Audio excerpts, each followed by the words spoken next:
En Colossiens 2, 16-17, l'apôtre Paul déclare que personne donc ne vous juge au sujet du manger ou du boire, ou à propos d'une fête, d'un nouveau mois ou du sabbat.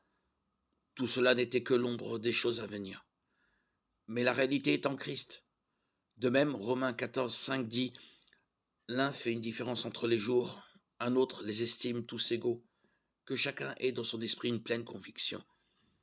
Ces passages montrent clairement que pour le chrétien, l'observation du sabbat est une question de liberté spirituelle, non un commandement de Dieu. La parole de Dieu nous enseigne de ne pas nous juger les uns les autres à ce sujet.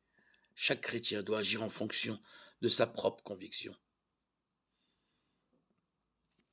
Dans les premiers chapitres du livre des Actes, les premiers chrétiens étaient pour la plupart des juifs.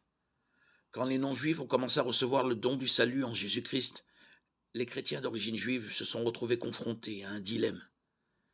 À quel élément de la loi de Moïse et de la tradition juive les chrétiens d'origine non juive devaient-ils obéir? Les apôtres se sont réunis pour débattre de cette question lors du concile de Jérusalem, acte 15. Voici leur décision. C'est pourquoi je pense qu'on ne doit pas créer de difficultés aux non-juifs qui se tournent vers Dieu, mais qu'il faut leur écrire d'éviter les souillures des idoles, l'immoralité sexuelle, les animaux étouffés et le sang. Acte 15, 19, 20. L'observation du sabbat ne fait pas partie des commandements que les apôtres ont jugé nécessaire d'imposer aux croyants d'origine non juive.